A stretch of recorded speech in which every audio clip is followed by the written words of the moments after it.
नमस्कार, आप सभी का स्वागत है engineer Rajesh sir YouTube channel पर, जहां पर हम लोग बात करेंगे एनर्जी कंजर्वेशन 2003 के बारे में। क्या होता है एनर्जी कंजर्वेशन 2003, इसके नियम क्या होते हैं, इसकी भर्ती कैसे होती है, इसके फायदे क्या हैं, इसके बारे में हम लोग जानकारी प्राप्त करेंगे।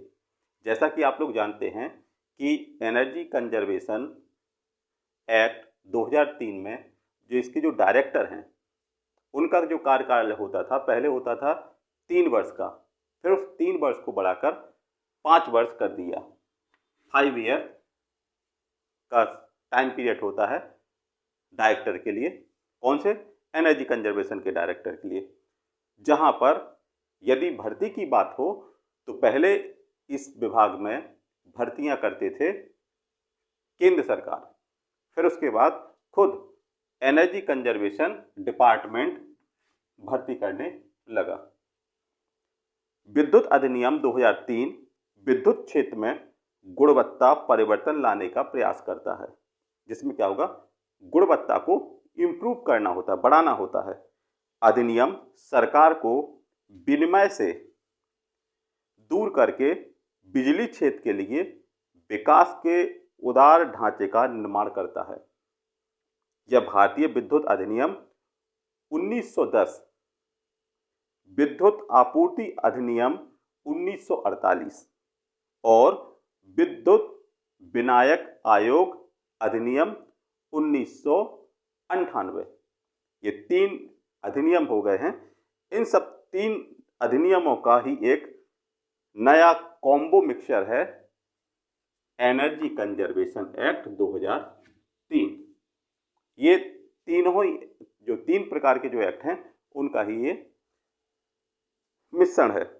इस अधिनियम का उद्देश्य होता है पीढ़ी, पारेषण, वितरण से संबंधित कानूनों को सम्मिलित करना, बिजली का व्यापार और उपयोग आमतौर पर बिजली उद्योग के विकास के लिए अनुकूल होता है। साथ साथ यह अधिनियम प्रतिस्पर्धा को भी बढ़ावा देता है।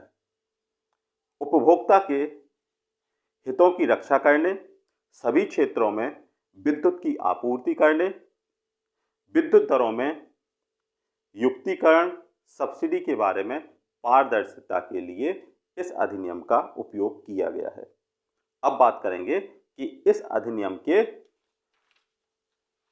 मुख्य विशेषताएं क्या हैं।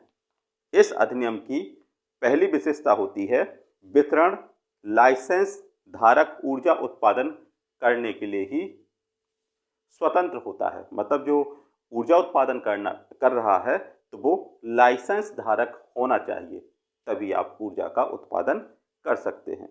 राज्य विद्युत नियामक आयोग एक अनिवार्य आयोग है या प्राधिकरण है। आपूर्ति की सभी विद्युत जो रूल्स हैं उनको लागू करना और बिजली चोरी से संबंधित प्रावधान को कठोर बनाना। यदि कहीं बिजली चोरी होती है तो उसमें सख्ती से पालन करने का ये आपका एनर्जी कंजर्वेशन एक्ट 2003 है। केंद्र सरकार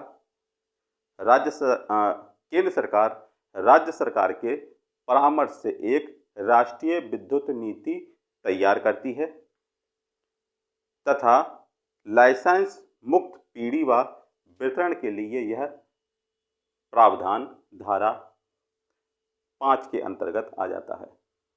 तो आप आसान भाषा में समझ गए होंगे कि एनर्जी कंजर्वेशन एक्ट 2003 क्या होता है। ये वो है जहां पर हम लोग यदि विद्युत का उत्पादन करना चाहता है कोई भी फर्म, तो उसके पास लाइसेंस होना चाहिए, तभी वो एनर्जी को प्रोड्यूस कर सकता है और साथ में किस प्रकार की एनर्जी का उत्पादन कर रहा है। इस अधिनियम के द्वारा क्या होता है, बिजली जितनी भी बिजली के उत्पादन होते हैं उसमें सुधार करने का कार्य भी इसके तहत होता है। तो आप समझ गए होंगे एनर्जी कंजर्वेशन 2003। और यदि आप वीडियो को पहली बार देख रहे हैं तो वीडियो को लाइक कीजिएगा और आप यदि पहले से लाइक हैं तो सब्सक्राइब कीजिएगा। इसी आशा के साथ मिलते हैं नेक्स्ट वीडियो में। तब तक के लिए थैंक यू, धन्यवाद।